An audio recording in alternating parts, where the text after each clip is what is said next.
Commissioner McGlade did a phenomenal job in her 18 years with the A-10 and took the league certainly from a membership and a media rights perspective, took the league to whole new levels. So really going to miss her and her leadership, her steady hand in running the league, and really just her everyday demeanor. I thought she did a great job working with the CEOs and the ADs and the coaches. As we all know, it's a complicated job doing these commissioner jobs these days. So, having her there was great for our league.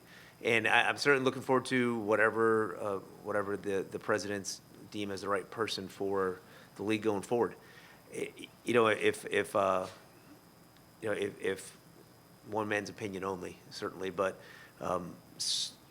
if we look at it in a way of what the new era of college athletics needs in this ever turbulent and evolving time, we need someone who is going to be a transformational leader. We need someone who's going to be dynamic and who's going to not come from a place where the league has always done it a certain way. We're going to have to think differently as it goes forward and have to be comfortable being uncomfortable in a lot of ways, but think differently and do a lot of things differently within the league. I also think someone's going to have a strong background in generating revenue and being fiscally responsible to keep up with it, but at the same time also be able to be collaborative and be able to cast vision and get everyone in the league to be on board of taking us forward, rather than just settling for what we can be or coming up with reasons why we can't do something. So, that was an important one, to be able to cast that vision and be that leader where everyone gets excited about this opportunity. Because I really do think the A-10, as it's positioned now, has an incredible opportunity in this new world of revenue sharing. It's an incredible opportunity because, we do not have the burden of trying to revenue share in the football world at the 1A level. So we're incredibly lucky, and it's an incredible opportunity for us. Now, we need a leader who's going to see that opportunity and operationalize that opportunity and be bold. If someone to come in and say, we're just going to keep things moving along the same track, isn't going to work. So we need someone who's going to be willing to be bold, someone who's got a national presence. So, someone who's going to be able to have the relationships to call up someone like Brett Yormark or Val Ackerman, other commissioners around, and really be a good thought partner. Tim Bernadette at the American.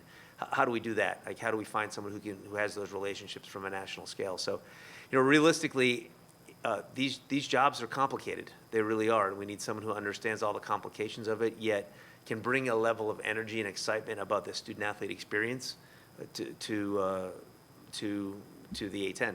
And lastly, I think it's someone who's going to know basketball and what basketball success looks like.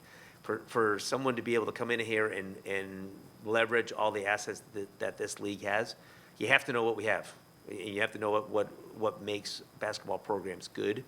And men's and women's basketball, there's too much on the line financially for our league to not be what we were when VCU came into the league. We were a 5 and 6 bid team league when we came in, and we need to be that again. And I think there's no secret or surprise there. So, I'm looking forward to someone who will do some things a little differently while still carrying on a lot of the really unbelievable changes and improvements that Commissioner McGlade made.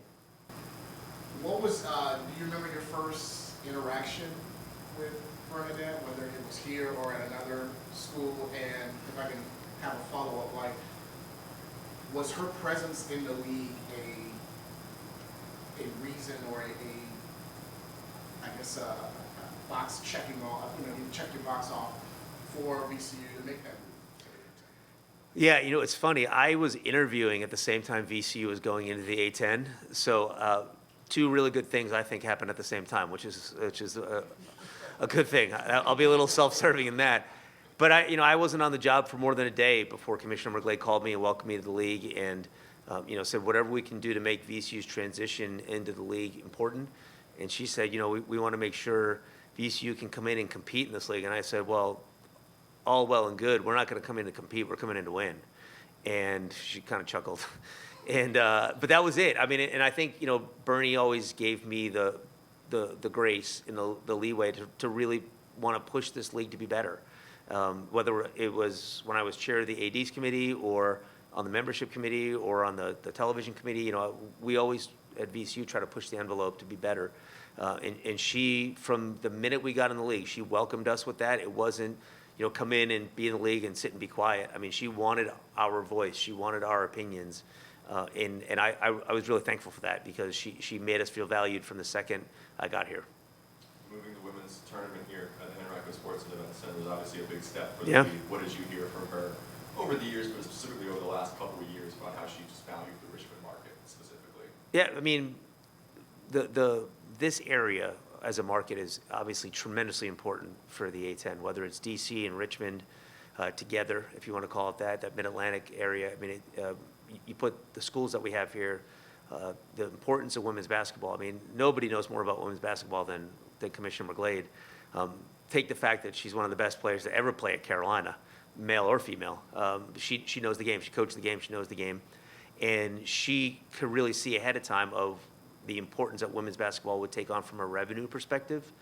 So moving the tournament to Henrico and having that foothold, that home for women's basketball as our next step in the sport was really, really important. But, you know, in true Bernie fashion, she did a lot of diligence to make sure it was the right place. It wasn't just just a gut reaction to, well, this is close to the A-10 offices and this is easy, right? Like, she did a lot of diligence with it to make sure we were doing the right thing for the women's basketball tournament.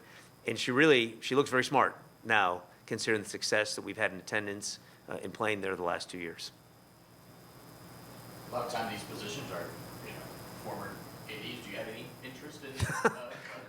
It's all brand new. Yeah, I mean, like it's if we could have someone who comes in and takes the VCU mentality to it in terms of being disruptive and really being strong and leading the league, then I'll be happy as can be, and we'll just keep winning games here.